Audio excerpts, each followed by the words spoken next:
No. No. No. No. No. No. No.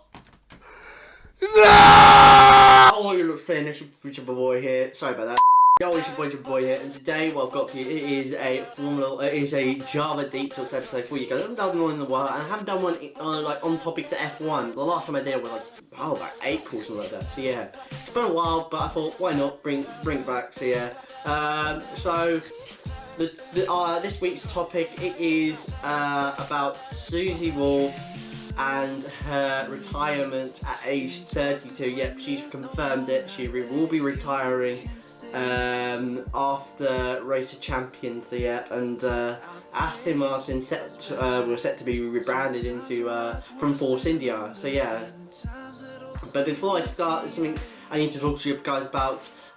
Sorry about what happened like this week. You know, I've just been totally busy with college work and that kind of stuff, but that's just and I kind of want to take a little bit of a break until that day to really just get a couple of videos out, you know, for next week's for next week's here. So apologies for that. Also, as you can tell from my channel logo, I changed it. I thought, why not? It's time for a change, and I've had it back for like over a year. So I thought, why not change it? So I hope you guys enjoy. I hope you guys like my new logo. It's very it's very smart, and it's very nice. That's all I'm gonna say. It's very nice. So yeah. So without further ado, let's get into this video. We'll start off with Susie Wolff. She has said that she will be retiring after Race of Champions. She is done with racing in general, and yeah, I mean, this is just massive, to be honest. Let me just give you a couple of history of Susie Wolff's career. So I think this was 2005, 2006. She started racing. Well, actually, no, she did karts and Formula 3, that kind of stuff, and then afterwards moving to DTM, which is where I first started to notice her. You know, she was Susie Stoddard, but then afterwards she got married to Toto Wolff, which made her Susie Wolff. So yeah. And then afterwards she then decided to pursue Formula 1 for a little bit. She got into Williams as a reserve driver, and then in 2014 got her first sort of official drive in F1 at the British Grand Prix in practice. She did a few laps, and then afterwards her car broke down, but that wasn't the end of her little run. She would then go on to do Germany for a little bit, then Austria, Spain. So yeah, she did a few races in 2014 and 2015, and then afterwards, yeah, like I said, there was the announcement she would be retiring from racing at the age of 32. That's pretty damn old, to be honest, and fair enough, to be honest, because that is pretty damn old. You know, when drivers who are trying to get into Formula 1, who are over 30, pretty much have 20 or 10% chance of getting into Formula 1. You know, realistically, to be honest. So yeah. The best drivers who get into Formula 1 are usually between the ages of 18 and 25, between those ages. So yeah, I mean, so you can tell this is really hard for Susie to get into Formula 1, especially for a female. You know, we haven't had a female for a while, not since the 70s or the 80s or something like that. So yeah, it's been a while. But but it's been a while, but we finally have one who sort of did finally get into Formula 1, but only for a little bit. So yeah, it would have been nice if Susie did fully get a full on drive. Maybe not a Williams, because, you know, Massa and Bottas, you know, maybe someone like, I don't know, maybe Manor or Force India or something like that, you know. So yeah. But I don't think this will be the end of like female in terms of getting into Formula 1. I do believe there will be a female driver finally getting into Formula 1 in the next 5 or 10 years. You know, you got a lot of good female drivers coming up the ranks. One good example is this one girl, Sophia Floska.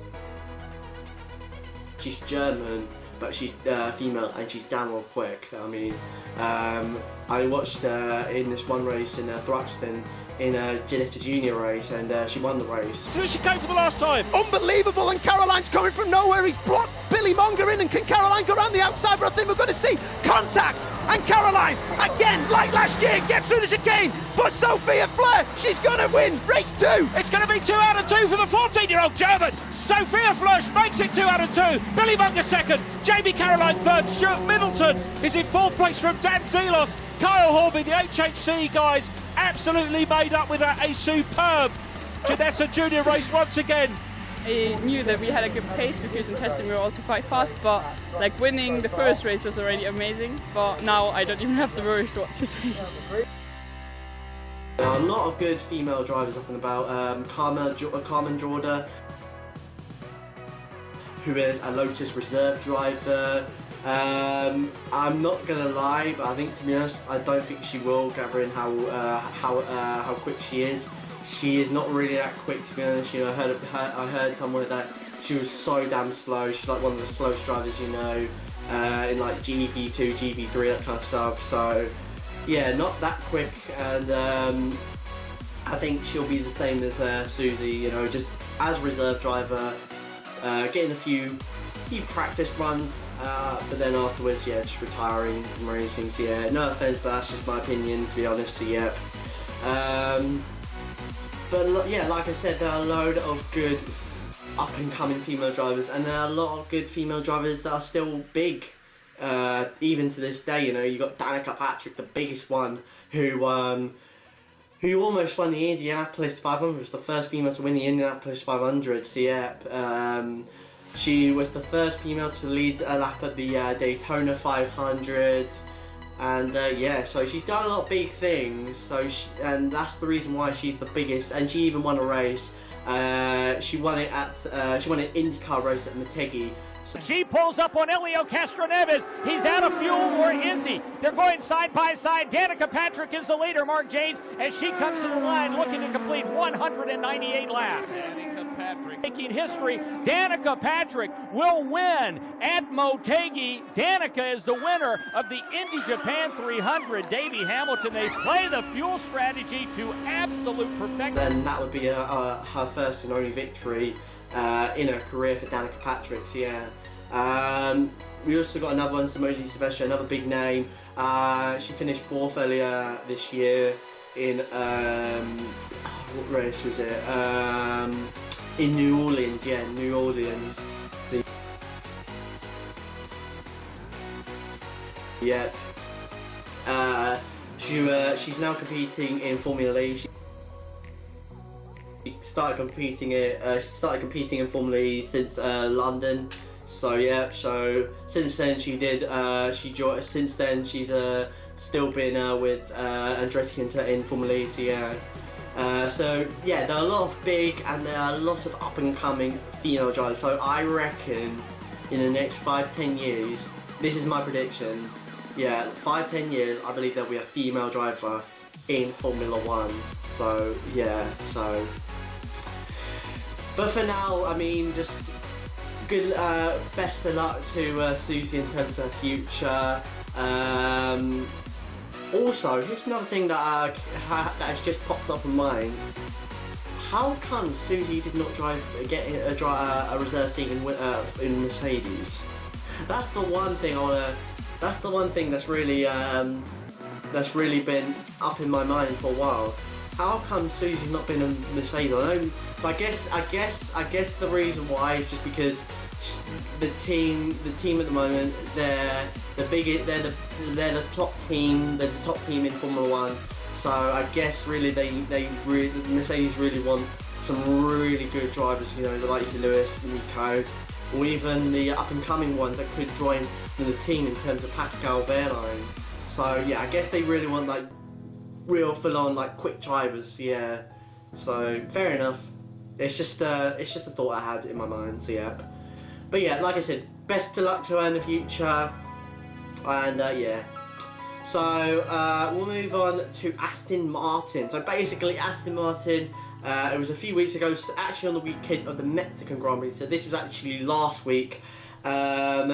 there were talks of Aston Martin rebranding from Force India. They were set to rebrand.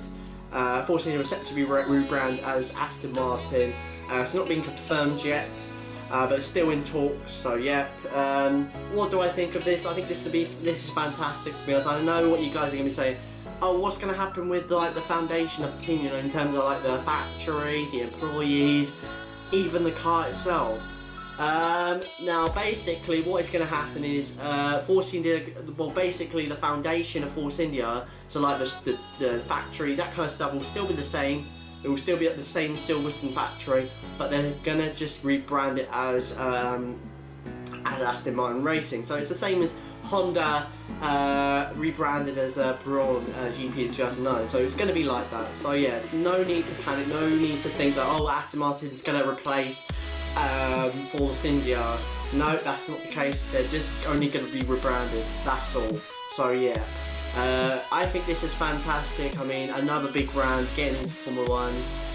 It's nice to know that Aston are having a big interest in Formula 1, because in the past they didn't really have big interest, even though they've been in racing for a while, you know, in the likes of Le Mans, GT racing, that kind of stuff. They've been massively big in GT, so yeah.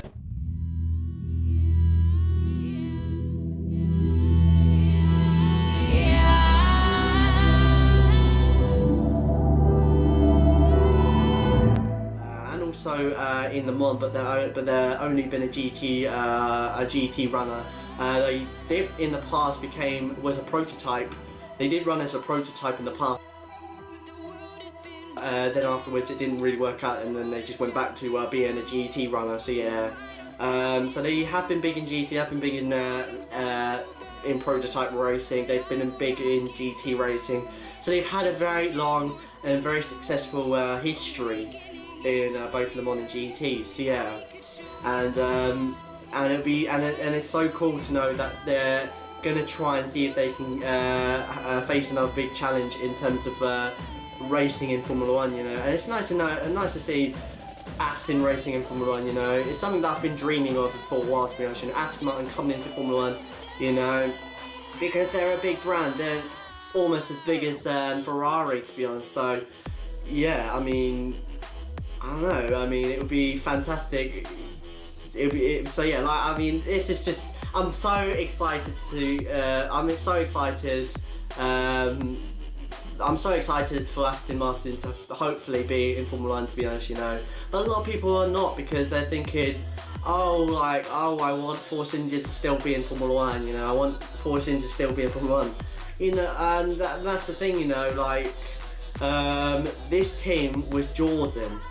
This team started out as Jordan, then became Spiker, and then became Force India. So they've rebranded since 2007, you know, and they've rebranded twice. You know, first one was Spiker. No, actually, they've rebranded a couple of times. They've rebranded 3 times, because Jordan left in 2004, and then afterwards another team, I'm not entirely sure what team that was, joined for a little bit, and then afterwards was rebranded into Spiker, and then finally rebranded into Force India. So yeah, so the team have been rebranding for a while, and they haven't rebranded since 2008 with Force India, which is now their current team. So yeah, I mean, this is so. It doesn't really make a big difference, because, like I said, they've just been doing this rebranding thing for a while. So yeah, and Formula 1, and the last time we had something like this was in 2009. Like I said, with Braun GP rebranding from a Honda. So yeah, so it's not really a big deal, to be honest. It's not really a big deal. All it is just rebranding, and that's it. That's all it is. It's just name change and colour change. That is it. There might be a couple of partnerships, a little bit of resources from them here and there, but it's still probably going to be the same sort of foundation, same employee, same factory, so no real big deal. So yeah, it's just name change. So yeah, So I'm excited for this. I'm also happy that both Hulkenberg and Perez are still going to be racing with Force India or Aston Martin for next year regardless, you know, because that is fantastic, because you know, they were confirmed earlier this season, and it'd be a massive shame if both of them were to suddenly be faced with, oh, we've lost our drives, you know, because of Aston Martin, you know, joining the sport, you know.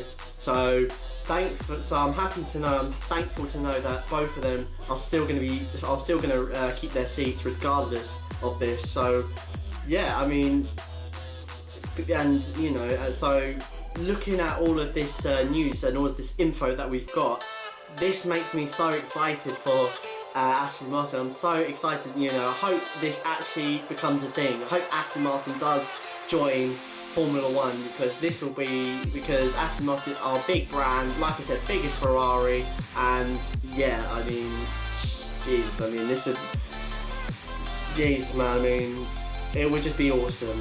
That's all I'm gonna say. It would just be awesome to have Aston in there. So yeah, that's about it, guys. I hope you guys enjoyed this Deep Talks episode for you guys. I hope you guys enjoyed JABA Deep Talks episode. So yeah, this is something different, more into Formula One, less into like other topics. So yeah, I hope you guys enjoyed that. If you want more, then hit the like button below. Also, give me your thoughts, comment below on your thoughts on both topics. I would love to get your feedback on both topics, because both of them are equally big and equally debatable. So yeah, and equally important. So yeah. So yeah, that's it, guys. Hope you guys enjoyed this video. If you did, then hit that like button below. Subscribe to me. I'll see you guys next time. For boy, I'm out. Peace.